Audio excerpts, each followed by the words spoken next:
The Earth was silent. Once it had been full of voices, machines, and life, but now only ruins remained. Oceans had turned into dry plains, cities had broken into dust, and forests had vanished into ash. What had destroyed Earth was never clear. Some said it was war. Some said it was time itself. But the truth had been buried with the dead world. Far above the ruins, in the orbit of forgotten satellites, a human station still floated in the dark. It was old, half-broken, and filled with fear. The last humans lived there, holding on to survival like a weak flame. They had food, they had air, but they did not have hope. Hope had died with Earth. And then the signal came. It was first noticed by a tired operator who sat alone in a small room full of screens. He was not a soldier or a hero. He was just another human, keeping watch over nothing. For years the scanners had caught only static. No ship, no message, no voice had ever broken the silence. But tonight the static bent, twisted, and changed. At first he thought it was an error. But then the sound grew clear, heavy, and dark. It was not random. It was a pattern. A signal. He called the others. Soon the command deck was full. Old men, tired women, young faces who had never seen Earth, they all listened. The signal was deep, like a drum inside the stars. It was not human, and yet inside the waves they heard something familiar. Words. Old words, broken and strange, but words from Earth's own languages. The people looked at each other in shock. How could something in deep space speak in the tongue of a dead world? The station's AI, a machine voice that rarely spoke, came alive. Its lights glowed, and in a calm tone it said, "This signal is not random. This signal is not foreign. This signal is calling for you." The crew froze. For generations they had believed humanity was alone, dying, and forgotten. Now the dark was speaking their name. Some felt fear. Some felt hope. Some whispered that maybe Earth was not the end. Maybe something still remembered them. But others warned it was a trap. Why would a voice wait until now? Why would it call across galaxies only to humans? The Council of Survivors met. They were few, but their voices still carried weight. Some demanded the signal be ignored. Better to stay silent, better to stay hidden. Humanity was weak and broken, and the galaxy was cruel.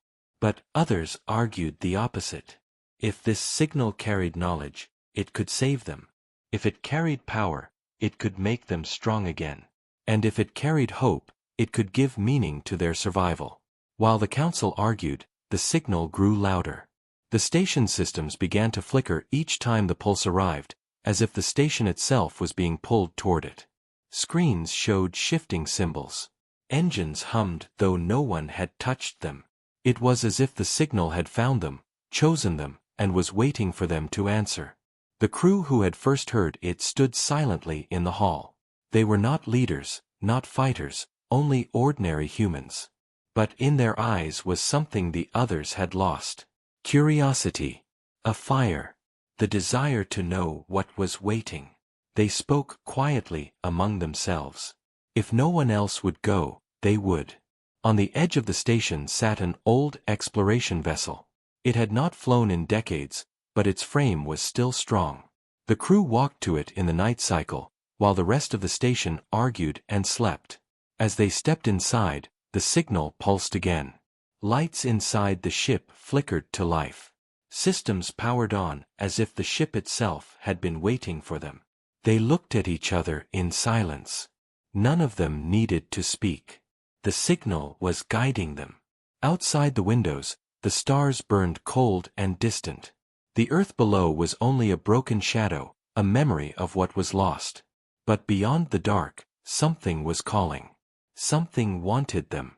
Something had waited across eternities. The captain of the small crew, a woman with tired eyes, placed her hand on the control panel. "If this is a trap, we will know soon enough," she whispered. "If it is not, then maybe this is the reason we are still alive." The engines roared weakly, shaking off dust and silence. The vessel lifted from the docking arm and turned toward the deep black. As it left, the station's AI spoke once more, in a voice softer than before. At last, they are coming. The ship vanished into the dark, following the pull of the signal. None of them knew what waited. None of them knew if they would return. But in the silence of space, the dark signal echoed across galaxies, louder than ever, as if the universe itself was watching. And thus began the journey. The ship that carried the small crew moved slowly into the dark, following the signal that had broken the silence of centuries. Back on the station, the rest of humanity watched, waited, and feared. They were the last survivors of a ruined world. Life on the station was not life at all, only survival stretched into endless days. Children were born, grew up, and died without ever seeing Earth, without ever breathing real air or walking on soil. The walls of steel were their world, and in those walls hope had faded long ago. Now the signal had shaken them awake. Some believed it was salvation. Some believed it was doom. The survivors were divided. On one side stood those who still dreamed of rebuilding. They wanted to see humanity rise again, to believe that their suffering had meaning. They spoke with passion, telling others that the signal might carry knowledge, tools, or even a chance to find a new home. They told stories of the past, of a blue planet with endless seas and skies. Their voices gave light to the young, who wanted more than steel corridors and recycled air. But on the other side stood the broken ones. They had seen too much death, too many failures. They warned that the signal was dangerous, that it would only bring more suffering. They said humanity was too weak, too small, and too scattered to face what was waiting in the dark. Better to hide. Better to accept their slow fading than to invite sudden destruction. In the middle of this conflict were the children, the next generation, who had never known Earth. They listened quietly as adults fought, their eyes wide with both fear and wonder. For them, the signal was not a memory of something lost. It was a promise of something new. And deep inside, they wished to follow it, even if it meant danger. Among the council, the arguments grew fierce. The leaders gathered in a large hall where old banners of Earth still hung, faded and torn. One elder, his face marked by age and sorrow, spoke with trembling voice. "We survived the ruin of Earth. We survived the hunger years. We survived the silence of the stars. We cannot risk everything on a voice we do not understand." Another stood, a woman with fire in her eyes. "We are already dying here. The silence will kill us as surely as any trap. Better to risk death with hope than to wait for death without meaning." Their words clashed like steel against steel, echoing through the hall, dividing friends and families. Meanwhile, in the lower decks, ordinary people whispered about the crew who had already left. They spoke of the captain, of her courage, and of the way the ship had come alive, as if the signal itself wanted them to go. Some feared they would never return. Some hoped they would bring back answers. All of them felt the weight of waiting. Every pulse of the signal reminded them that something out there was watching, listening, and perhaps judging. The station itself began to change. Each time the signal reached them, systems flickered and lights dimmed. The AI spoke more often now, though no one had asked it to. It whispered strange things, half riddles and half warnings. "The path has opened. They must walk it. The end is written, but the choice is not." Some listened with awe, others with fear. Was the AI truly speaking, or was the signal twisting its voice? No one could be sure. One night, a group of young engineers gathered secretly. They were tired of waiting. They believed the council was blind, trapped in fear. They began to plan. If the first ship failed to return, they would build another. They would not wait for permission.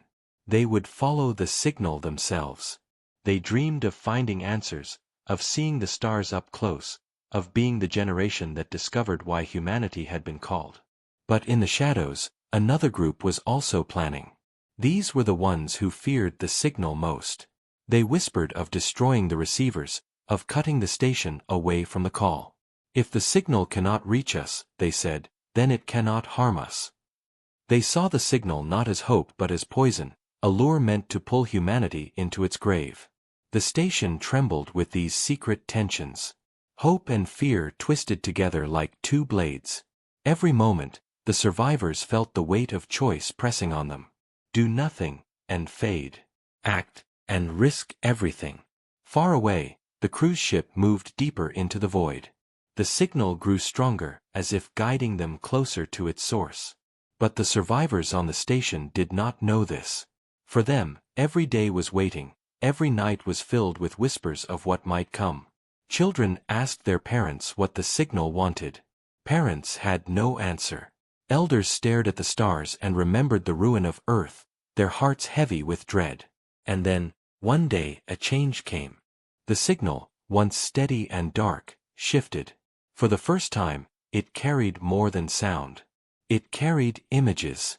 Screens across the station lit up with flashes of strange symbols, shapes that twisted like fire, and glimpses of vast ruins under alien skies. The survivors gasped.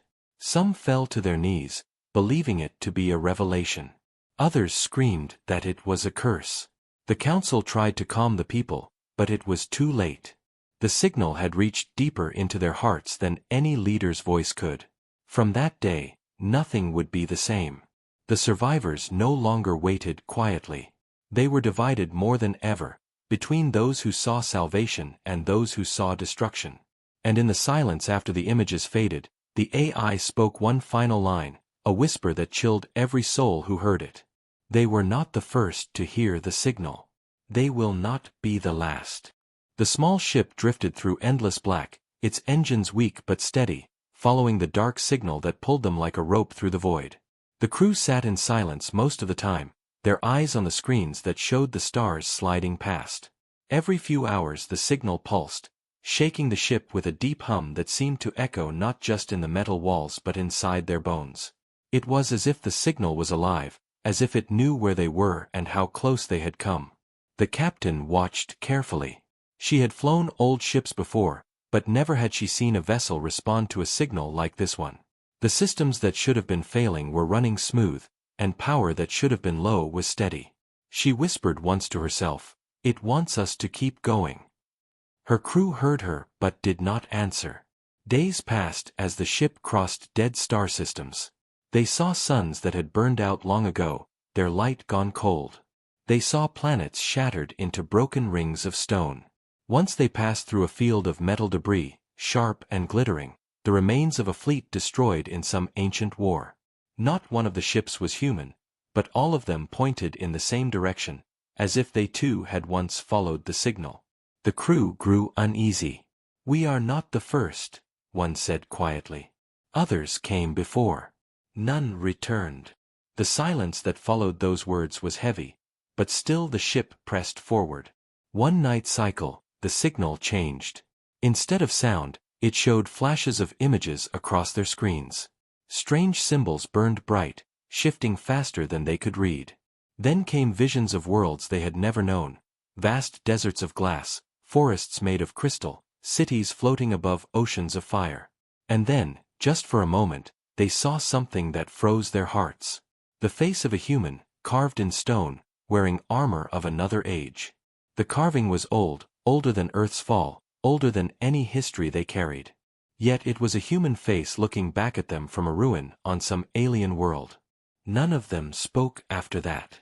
The youngest of the crew, a boy who had never set foot on Earth, finally broke the silence. "How can it be? How can humans be here, carved into stone, when Earth is the only place we came from?" No one answered him, but the question stayed in all their minds. The signal pulsed again as if replying, though no words came. Only the same deep hum, pulling them closer. They traveled further and began to notice signs along the way. Asteroids marked with strange carvings. Empty stations orbiting dead worlds, their walls covered in writing they could not read. Each place was abandoned, yet each one pointed onward like markers on a path. It was a trail laid out for them, perhaps for centuries, perhaps longer. The navigator grew restless. "This is not chance," she whispered. "This is design. Someone left these for us." But who, and why, remained unanswered. Then, in the shadow of a dying star, they found the first ruin still intact. It was not a world but a hollowed moon, shaped into a structure larger than anything humans had ever built. The signal pulsed strong here, shaking their ship as they drew close. The surface of the moon glowed faintly, patterns of light crawling across it like veins of fire. The crew stared in awe. "It is alive," the engineer said softly. "Or at least, it remembers." They landed on the cracked surface and stepped out into silence. Their suits echoed with their breaths as they walked toward a massive gate that stood at the center. On the walls were carvings of many alien forms, species unknown to them. But among those carvings were humans too, standing tall beside the others, as if humanity had always been part of this forgotten gathering. The captain touched the stone with her gloved hand. At once the gate trembled, and the signal roared louder than ever. Lights lit across the ruin, blazing with sudden life. The crew fell back in fear, but the gate opened slowly, revealing a hollow chamber inside. The walls were lined with more carvings, more symbols, and in the center stood a pillar of light. The signal was coming from there. They stepped closer, hearts pounding. The light shimmered and shifted, and for the first time it spoke not in pulses but in words. A voice filled their helmets, calm and heavy, ancient beyond measure. "You have come. At last." The crew froze. The voice was clear. It was not alien, not strange, but perfect human speech. "We waited," it said. "Across eternities, we waited for your kind to answer the call." The crew looked at one another. None dared speak. The captain swallowed hard and asked, "Who are you? Why are you calling us?" The light pulsed but gave no answer, only a final line that sent a shiver through their souls. "This is the first step. Others came before. They were not ready. Are you?" The chamber fell silent again, but the signal did not fade. It grew stronger, deeper, reaching into the bones of the moon, into the ship above, and out across the stars. The crew stood there, caught between awe and fear, knowing their journey had only begun. Far away, on the human station, the survivors saw their screens flicker as the signal surged. They did not know where the crew was, but they felt it in their hearts. Something had been awakened, and the galaxy would never be the same again. The chamber inside the hollowed moon was silent except for the deep pulse of the signal. The crew stood frozen, their eyes locked on the pillar of light that seemed to breathe like a living thing.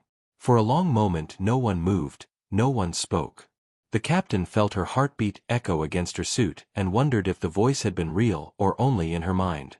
But then the light shifted again, bending and forming shapes, and slowly, before their eyes, a figure began to appear.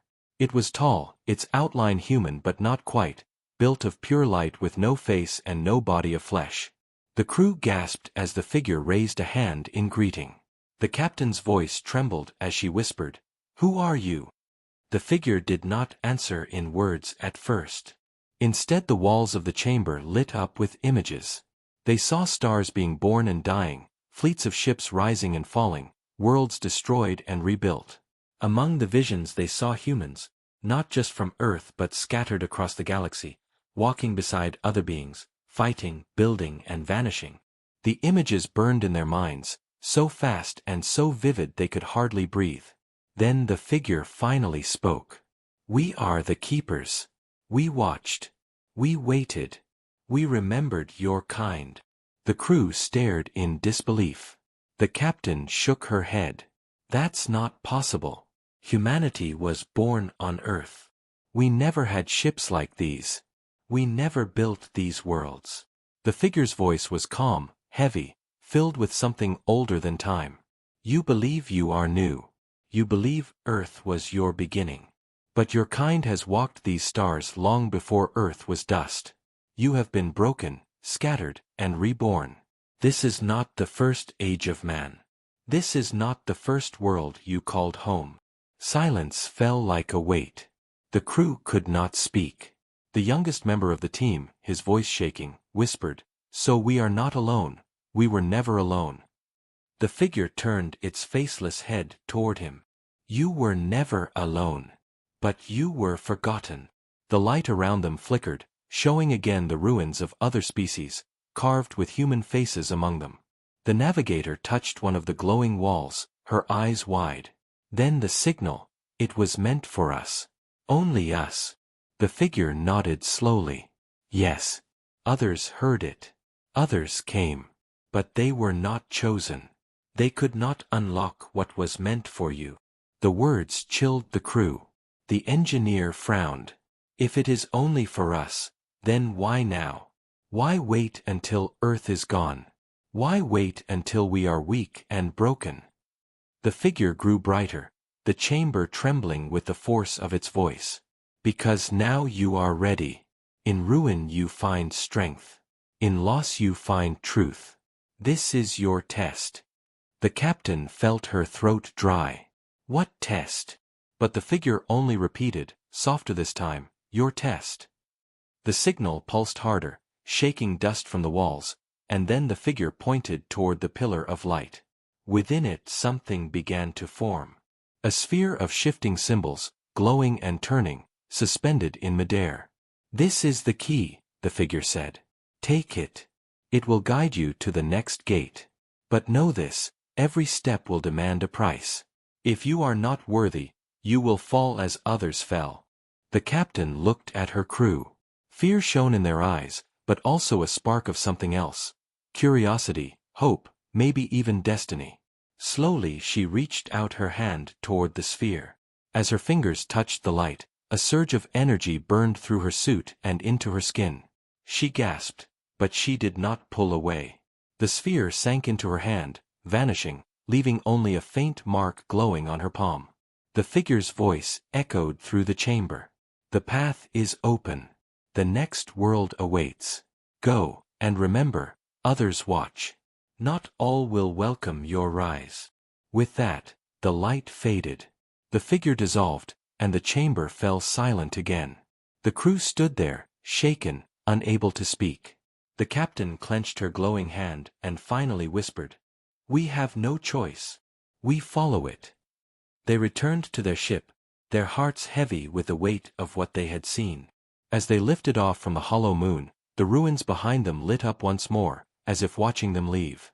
The signal surged across the stars, louder, brighter, reaching not just their station but further, to ears unknown. And somewhere, far away in the endless dark, other forces stirred at the sound, awakened by the path humanity had begun to walk.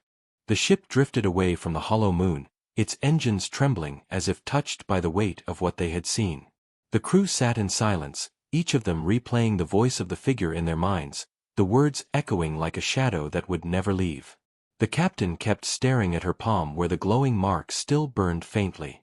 It was warm, alive, almost like it had a heartbeat of its own. She could not shake the feeling that something had entered her, something ancient that now tied her to the path ahead. For hours no one spoke, until the youngest of the crew finally whispered, "If this is only the first step, how many more are there?" His question hung in the air, unanswered. Outside, the signal pulsed again, brighter than before, and this time it carried more than sound. The screens across the ship flickered, filling with lines of shifting text, symbols rearranging themselves into patterns, until at last they resolved into words the crew could understand. The message was clear and sharp, written in perfect human language. You are chosen. The path of your kind has been long forgotten, but not erased. Within these gates lies the knowledge of creation, the memory of ages past.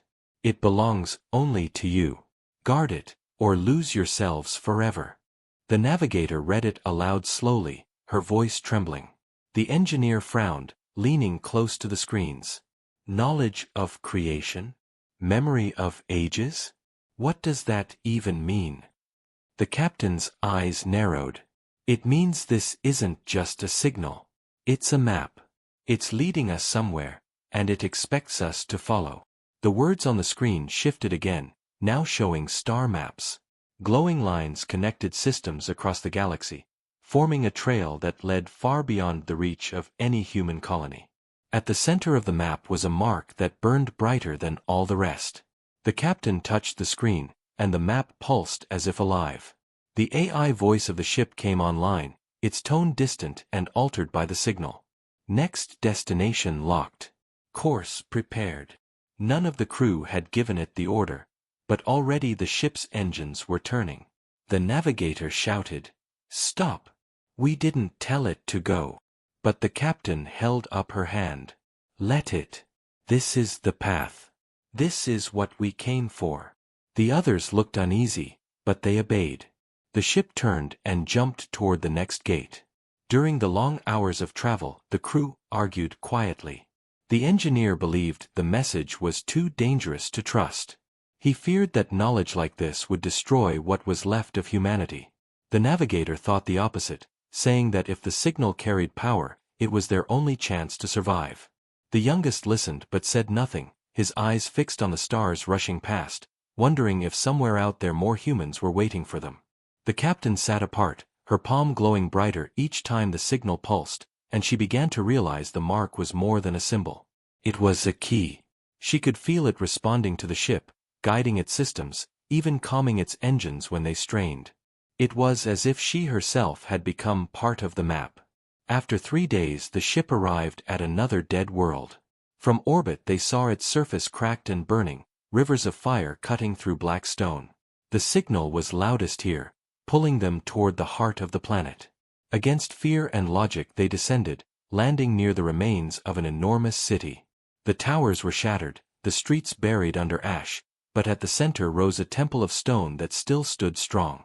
Carvings covered its walls, carvings that showed humans walking beside alien giants, building cities, fighting wars, and finally falling into ruin. The crew entered with heavy steps, their lights casting long shadows. Inside they found another chamber, smaller but similar to the hollow moon. At its core lay another pillar, this one cracked and broken, yet still glowing with faint light. As they approached, the mark on the captain's palm burned hot, and the pillar responded, releasing a stream of light that wrapped around them. Once again a voice spoke, but this time it was different. It was not calm, not steady, but broken and heavy with sorrow. "Hear this, children of Earth. Long ago you were not alone. You walked the stars, you built empires, you fell to pride and war. We hid your memory. We buried your past, so you could rise again free of your chains. But the galaxy remembers. The galaxy never forgets. Others fear you. Others wait for your return. This message is a gift, but also a warning. If you claim what is yours, you will not rise in silence. The stars will burn again." The chamber shook as the voice faded. Dust rained from the ceiling.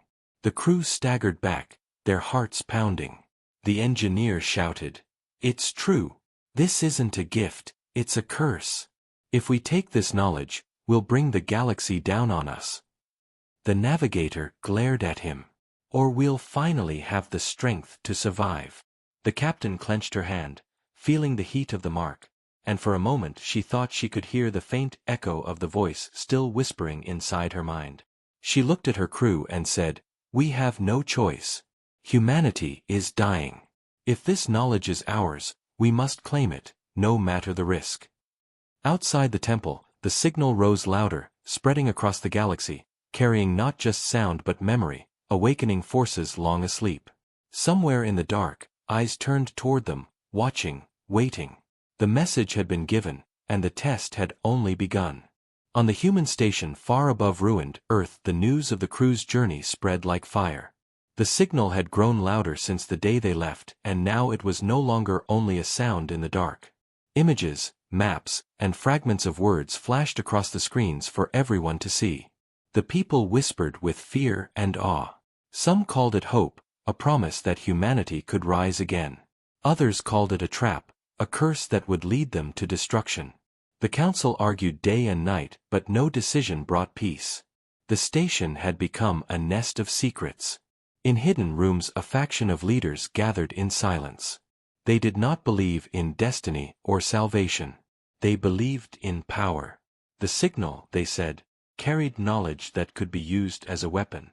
If humanity controlled it first, they could rebuild not as survivors but as rulers. But if that knowledge was shared, their power would be lost. So they planned in whispers. When the crew returned, they would not be hailed as heroes. They would be controlled, broken if needed, and the secret of the signal would be taken for the Council's own use. Among the common people rumors spread quickly. Some believed the crew had already found a message of rebirth, a way to make Earth green again. Some believed they had awakened something that would come to kill them all. Children asked questions their parents could not answer. Fear walked the corridors like a ghost. The station's AI, once a quiet machine, now spoke often, repeating fragments of the signal in broken tones. The path is open. The test begins. Others watch. Others hunger. The people listened with dread. Was the AI warning them or serving something else? One night the faction of leaders called themselves the Circle, and met in the highest chamber of the station. Their faces were hard, their voices low. "When they return, we take the vessel," said one. "The crew must not speak freely. The knowledge they carry is dangerous." Another nodded. "We will call it protection. We will say it is for the safety of all. But we will keep the secret locked in our hands." None of them noticed that a young guard outside the door overheard their words. He was loyal not to power but to the people. He carried the rumor down to the lower decks where whispers of betrayal began to stir. Meanwhile, far away the crew traveled to the next world marked by the map. The captain's hand still glowed with the mark of the key, and each time the signal pulsed the ship seemed to move as if guided by unseen hands. The crew spoke little now. They had seen too much, and the weight of the message pressed heavy on their souls. The engineer grew restless. He no longer trusted the signal or the captain's growing bond with it. He whispered to the navigator at night. "She listens to it more than to us. What if the mark is not a gift? What if it controls her?" The navigator tried to silence him, but doubt had already taken root. On the station the Circle moved quickly. They gathered weapons, secured guards, and prepared cells deep in the lower decks. Their betrayal was almost ready. But then something unexpected happened. The signal shifted again. This time it did not send only visions. It sent a warning. Across every screen on the station words appeared, glowing like fire. "They are not yours. Do not betray them. The test is for all." The people gasped. Some fell to their knees. Others cheered. But the Circle grew pale with fear.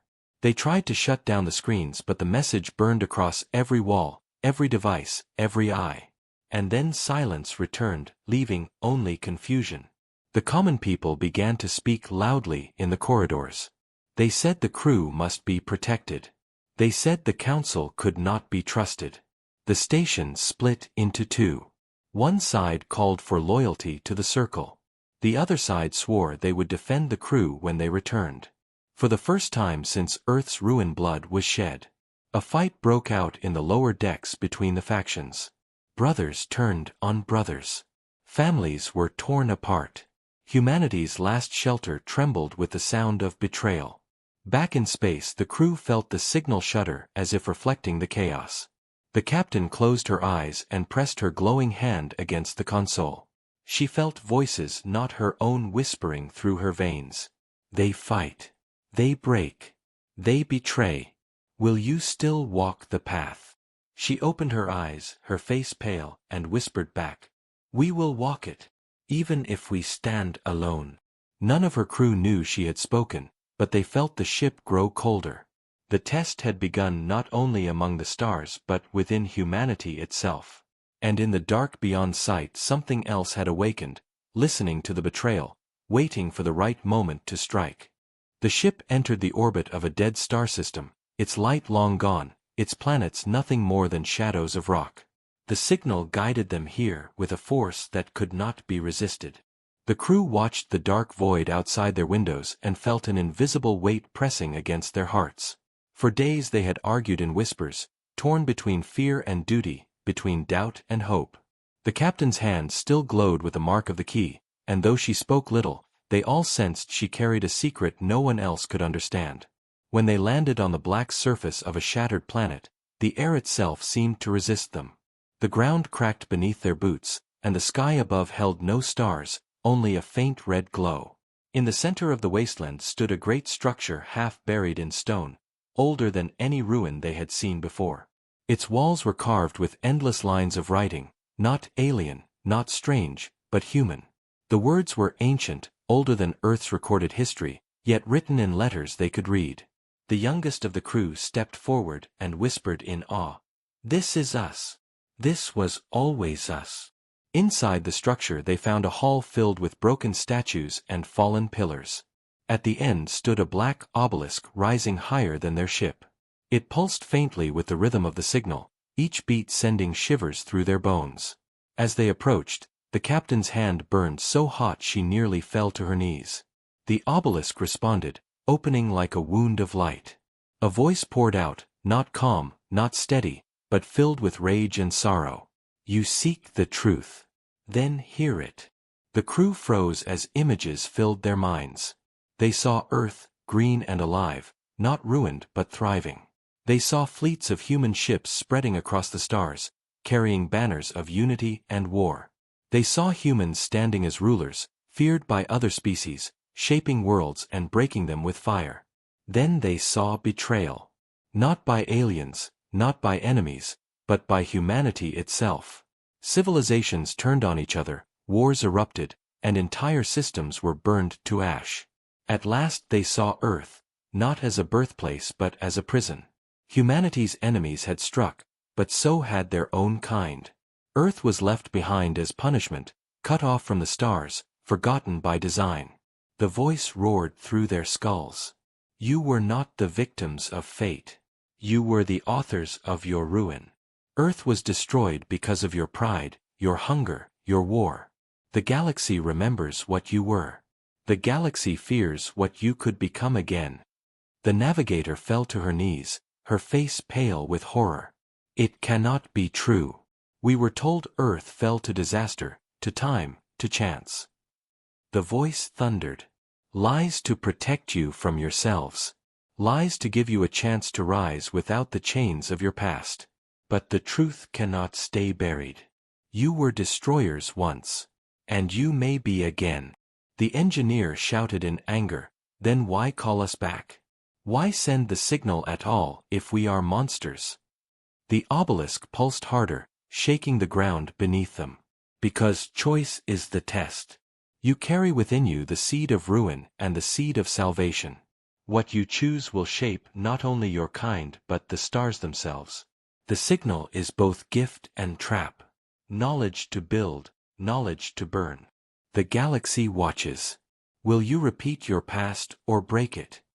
The captain stood still, her glowing hand trembling. She felt the weight of the truth pressing against her soul. All her life she had believed Earth's ruin was the end of everything.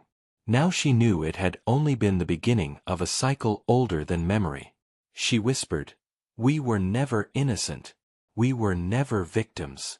We were exiled." The obelisk dimmed as if listening, then spoke one last time. "Your path is not yet chosen. But know this, if you rise, you will not rise alone. Others wait. Some to destroy you, some to follow you. The truth is your burden. Carry it, or be crushed by it." The light faded and the obelisk fell silent. The crew stood in the ruins with the echoes of the past burning in their minds. None spoke for a long time. When they returned to the ship their faces were pale and their hearts heavy. The youngest broke the silence at last. "If the galaxy fears us, then the moment we rise they will come for us. We will never be free." The engineer muttered, "Then maybe we should never rise at all." But the captain clenched her fist, the mark glowing brighter than ever, and said, "No. If we are to fall, let it be by our choice, not by chains. The truth is ours. And so is the path." Outside, the dead star flickered for a brief moment as if hearing her words, and in the silence of space the signal screamed louder than ever, spreading across galaxies, awakening watchers both friend and foe. The truth was no longer hidden. Humanity had been judged once before. And now the galaxy prepared to judge them again. The ship drifted in silence as the crew carried the weight of the truth back into the dark void. No one spoke for hours, each locked inside their own fear and anger. The images of Earth's fall haunted them, the betrayal of their ancestors, the wars, the exile. They were not victims of fate but the architects of their own ruin. And the signal had not been a gift alone but a test wrapped in fire. The captain sat alone in the command chair, her hand burning with the glow of the mark, the pulse of the signal beating in rhythm with her heart. She heard whispers no one else could hear, voices from the obelisk and echoes of the galaxy watching. The test is choice. Will you rise or will you fall again? She whispered to herself, though her voice trembled with doubt. In the lower deck the engineer muttered to the others, his voice sharp with fear. We should destroy it. The signal is poison. It tempts us with power, but power is what killed Earth. If we carry this home, the factions will tear each other apart. The circle will take it, and humanity will burn again. The navigator shook her head. But if we destroy it, then everything ends here. Earth remains ruined. The colonies will die slowly. Without knowledge we have no future. The youngest of the crew spoke softly, almost in tears. So we must choose between slow death or a chance at greatness that may destroy us faster. The silence that followed cut deeper than any blade. When they reached the edge of the star system, the signal surged, flooding the ship with light. Screens lit up, walls trembled, and the AI spoke with a voice that was no longer broken but whole. Decision required. Path not yet chosen. Activate or erase. Salvation or ruin. The captain stood, her glowing hand now burning so fiercely it felt like fire beneath her skin. She looked at her crew, at their pale faces filled with fear, and she saw in them the same struggle that tore through her own heart. Humanity had always been divided, some reaching for stars, others reaching for power, and some just trying to survive. But this choice was not just theirs, it was for all. She whispered, "We decide now. Together. One path. No turning back." The engineer slammed his fist on the console. "Then I vote to erase.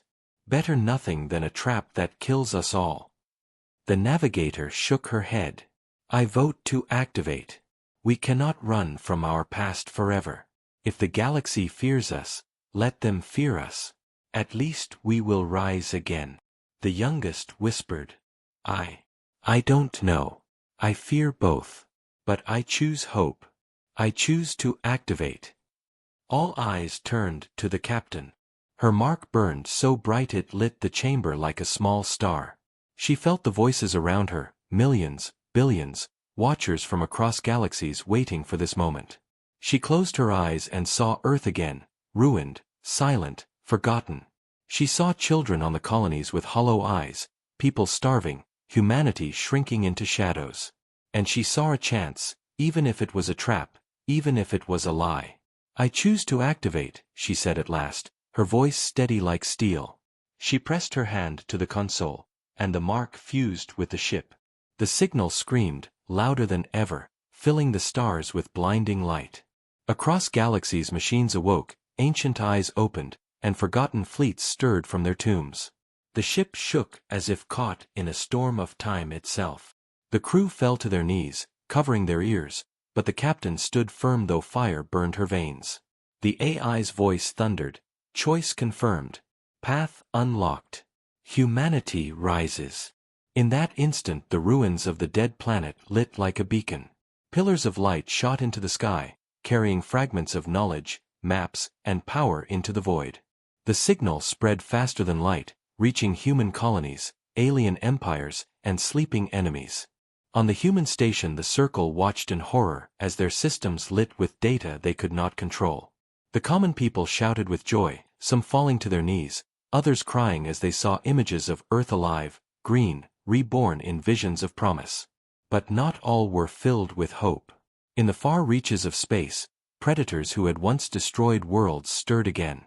They saw the light, they recognized the choice, and they whispered with hunger, "Humanity returns." Back on the ship the crew stood weak but alive. The youngest whispered, "What have we done?" The navigator answered softly, "We have chosen. Now we must live with it." The engineer shook his head in despair, but even he knew there was no turning back. The captain looked out into the stars, her eyes burning with the fire of the mark. She knew enemies would come. She knew humanity might fall again. But she also knew that at last they had chosen to rise. She whispered to herself, to the crew, to the galaxy. This is not the end. This is the beginning. The stars outside flickered as if answering her, and somewhere in the endless dark, watchers began to move. Humanity had made its choice, and the galaxy would never be the same again.